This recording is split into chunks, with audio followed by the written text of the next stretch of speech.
சனி பகவான் பெயர்ச்சி ஆனதுலேருந்து வந்து பார்த்தீங்கன்னா உங்களுக்கு சின்ன சின்ன குழப்பங்களும் சின்ன சின்ன பிரச்சனைகளும் இருந்துச்சு. மேடம் சனி பெயர்ச்சி ஆன உடனே வந்து பார்த்தீங்கன்னா மேடம் எனக்கு ஹெல்த் இஷ்யூஸ் வந்துருச்சு.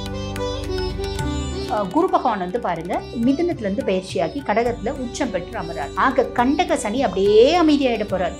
எந்த விதத்திலையும் உங்களுக்கு எடுக்க போகலாம். 6ஆம் மாதத்துக்கு அப்புறம் நம்ம கவனமாக இருக்க வேண்டியது என்ன அப்படின்னா, நம்மளுக்கு பயங்கர தைரியம் இருக்கும், ஒரு அசட்டு தைரியமும் வரத்துக்கு வாய்ப்பு இருக்குது. நீங்கள் என்ன தொழில் செய்கிறீங்க அப்படின்னாலும் செய்யக்கூடிய தொழிலில் ஒரு அபரிவிதமான லாபம் அப்படின்றது சாலிடாக கொடுத்துருவார். ஃபுல் ஆன் பக்தி நேயர்களுக்கு வணக்கம். நான் டாக்டர் தீபா அர்லாலன். இன்றைக்கி நம்ம என்ன டாபிக் பற்றி டிஸ்கஸ் பண்ண போகிறோம் அப்படின்னா, தமிழ் புத்தாண்டு பலன்கள் தாங்க பார்க்க போகிறோம்.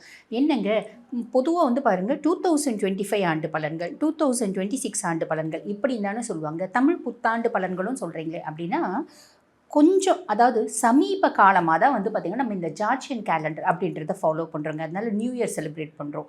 அதே மாதிரி 2025க்கான பலன், 26க்கான பலன் அப்படின்றது பார்க்குறோம். நம்ம தொன்று தொட்டு பயன்படுத்தி வந்தது என்ன அப்படின்னா, தமிழ் புத்தாண்டை பேஸ் பண்ணி அந்த வருடம் முழுசும் எப்படி இருக்கும் அப்படின்றத பலன்களை வந்து பார்த்திங்கன்னா பகுத்தறியறது. அப்படி தான் வந்து பார்த்திங்கன்னா நம்ம தொன்று தொட்டு பல நூறு வருடங்களை பார்த்துட்டு வந்தது. சரி, அந்த விதத்தில் இந்த தமிழ் புத்தாண்டு இதை என்ன சொல்லுவாங்க அப்படின்னா பராபவ வருடம் அப்படின்னு சொல்லுவாங்க. இந்த பராபவ வருடம் அப்படிங்கிறது சூரியன் மீன ராசியிலிருந்து மேஷ ராசிக்கு ஏப்ரல் 14ஆம் தேதி காலை 9:40 மணிக்கு பயிற்சி ஆகிறாரு. அப்போ தான் வந்து பார்த்திங்கன்னா தமிழ் புத்தாண்டு ஆரம்பிக்குது. இந்த தமிழ் புத்தாண்டு ஆரம்பிக்கிறத பொறுத்து ஒவ்வொரு பிளானட்ஸும் என்னென்ன பாவத்தில் இருக்காங்க அப்படின்றத பொறுத்து இந்த புத்தாண்டு எப்படி இருக்குது அப்படின்றது பலன் சொல்ல போகிறோம். நேரத்தை வீண் பண்ணாமல் சட்டுன்னு உங்கள் ராசிக்கு என்ன மாதிரி பலன்கள் வரப்போகுது பார்த்துடலாம் வாங்க. கன்னி ராசி அன்பர்கள், உங்களுக்கு இந்த தமிழ் புத்தாண்டு எப்படி இருக்கும் அப்படின்னா, முதல் விஷயம் ரொம்ப சந்தோஷம் அடையக்கூடிய ராசியில் கன்னியும் ஒன்று அப்படின்னு சொல்லலாம். எப்படி எப்படி எப்படி அப்படின்னா ரொம்ப சிம்பிளுங்க. சனி பகவான் பெயர்ச்சி ஆனதுலேருந்து வந்து பார்த்திங்கன்னா உங்களுக்கு சின்ன சின்ன குழப்பங்களும் சின்ன சின்ன பிரச்சனைகளும் இருந்துச்சு. நிறைய கன்னிராசி அன்பர்கள் வந்து பார்த்திங்கன்னா சொல்கிறது உண்டு, மேடம் சனி பெயர்ச்சி ஆன உடனே வந்து பார்த்திங்கன்னா மேடம் எனக்கு ஹெல்த் இஷ்யூஸ் வந்துருச்சு. ஆல்ரெடி டயபெட்டிக் இருந்துச்சு, அது இன்னும் ரொம்ப ஃப்ளக்சுவேட் ஆகி ஹாஸ்பிட்டலில் சேர்ந்து டாக்டர்ஸ் வந்து சொல்லிட்டாங்க டயாலிசிஸ் பண்ணணும்னு சொல்லிட்டு, கிட்னி பாதிப்படையுதுங்க அதனால டயாலிசிஸ் பண்ணணும்னு சொல்லிட்டாங்க. அப்படி சொன்ன கண்ணியும் கேட்டிருக்கோம். இது வரைக்கும் எந்த நோயும் இல்லைங்க. சனி பெயர்ச்சிலேருந்து உடனே வந்து பாருங்கள் எனக்கு வந்து ரொம்ப தலைவலிக்குது அப்படின்னு சொல்லிட்டு போனேன், மயக்கம் வருது அப்படின்னு சொல்லிட்டு போனேன். டாக்டர் பயங்கரமாக பிபி இருக்குங்க, பிபி ரொம்ப ஜாஸ்தி இருக்குது, 190 இருக்குங்க, 200 இருக்குங்க, மாத்திரை சாப்பிட்ணும் அப்படின்னு சொல்லிட்டாரு. மாத்திரை சாப்பிட்டுட்டு வர எப்படி சொல்கிறவங்களும் உண்டு. ஆக ஆரோக்கியத்தில் ஒரு பெரிய மாற்றம், பெரிய வந்து பார்த்திங்கன்னா ஒரு காம்ப்ளிகேஷன் அப்படின்றது நிறைய கன்னிராசிக்கு ஏற்பட்டுச்சு. அதுக்கும் மேலே வந்து பாருங்கள், நான் என்னவோ சிவனேன்னு வண்டியில் போனேங்க, எதிர்க்க சம்மந்தமே இல்லாமல் ஒரு வண்டி வந்துச்சு, டயர் டொபீர்னு வெடிச்சிச்சு, நேராக வந்து என் வண்டியை ஊற்றிட்டாங்க, பிரச்சனை வந்துருச்சு, ஆக்சிடென்ட் ஆகிடுச்சு, வண்டிக்கு இவ்வளோ இத்தனை லட்சம் செலவாச்சுங்க அப்படின்னு சொன்ன கண்ணியும் பார்த்தோம். அதே மாதிரி பாருங்கள், என் மனைவி ரொம்ப நல்லவங்க, அவங்க பெருசாக எதிர்த்து கூட பேச மாட்டாங்க, பசு மாதிரி.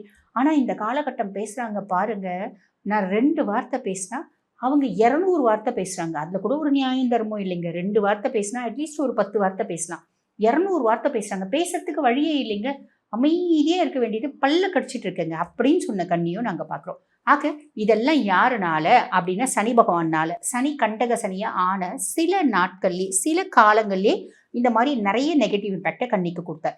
இப்போ எப்படி நான் கண்ணிக்கு சந்தோஷம்னு சொன்னேன், எதனால் கண்ணிக்கு சந்தோஷம்னு சொன்னேன் அப்படின்னா, குரு பகவான் வந்து பாருங்கள் 6/1/2026 மிதுனத்துலேருந்து பயிற்சியாகி கடகத்தில் உச்சம் பெற்று அமரார். அவருடைய உச்ச பார்வை 9ஆம் பார்வை சனி மேலே படியுது. ஆக கண்டக சனி அப்படியே அமைதியாகிட போகிறார்.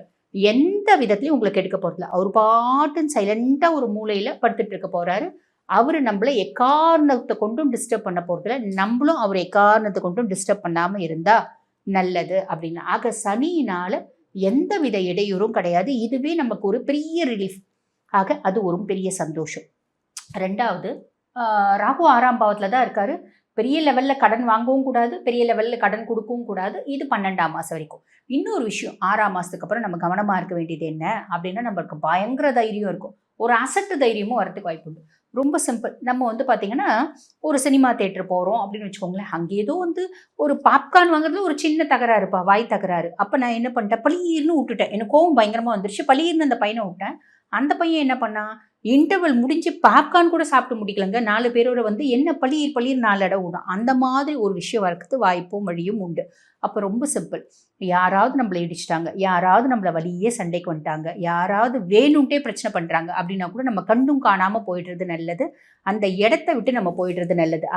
அதை தவிர்த்து நம்ம வந்து பளீர்னு அவங்கள விடுறோம் அப்படின்னா அது நமக்கு பெரிய பிரச்சனை ஆகிறதுக்கு அதுக்கப்புறம் நம்ம யோசிப்போம். நம்ம அவனை வந்து தேவையில்லாம ஒரு அடி விடாம சரி பரவாயில்ல ப்ரோ, பரவாயில்ல, ஓ இட்ஸ் ஓகே அப்படின்னு போயிருந்தா டீசெண்டாக நல்லா இருந்திருக்குமோ அப்படின்னு யோசிப்போம். இந்த மாதிரி வர்றதுக்கான வழி உண்டு. ஸோ அதில் கவனம் அப்படின்றது வச்சுக்கோங்க. கேத்து 12ஆம் பாவம் நிறைய கன்னிராசி அன்பர்கள் வெளிநாடு போயிட்டு கடல் தாண்டி இன்டர்நேஷனல் கரன்சிஸை கையாளக்கூடிய பிராப்தம். ஆன்மீக சுற்றுலாக்காக நான் வெளிநாடு போனேங்க. இங்கேருந்து பத்துமலை முருகனை போய் பார்த்துட்டு வந்தேன், இங்கேருந்து கதிர்காம முருகனை போய் பார்த்துட்டு வந்தேன். இப்படி நிறைய பேருக்கு அமைப்பு அப்படின்றது இருக்கும். புரியுதுங்களா? நிறைய தியானம் பண்ணுறது, இறை வழிபாடு பண்ணுறது, குலதெய்வ கோயிலுக்கு போய் பொங்கல் வச்சுட்டு வர்றது. நம்ம எங்கேயோ இருப்போம், மலேசியா சிங்கப்பூரில் இருப்போம், அங்கேருந்து இங்கே மதுரை பக்கத்தில் ஒரு கோயில் இருக்கும், நம்ம குலதெய்வம் ஒரு கிராமத்தில். அந்த கோயில் வந்து வழிபாடு பண்ணிட்டு பொங்கல் வச்சு போவோம். இந்த மாதிரியான பிராப்தமும் நிறைய பேருக்கு உண்டு. புரியுதுங்களா?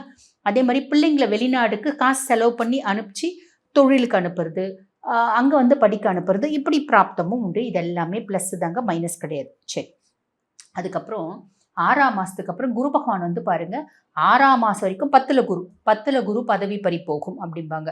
அப்போ 10ல் குரு பதவி பறி போயிருக்குமா? இல்லை. 6ஆம் மாதம் வரைக்கும் உங்களுக்கு வேலை செய்கிற இடத்துல குட்டி குட்டி ப்ரெஷர்ஸ் இருக்கும்.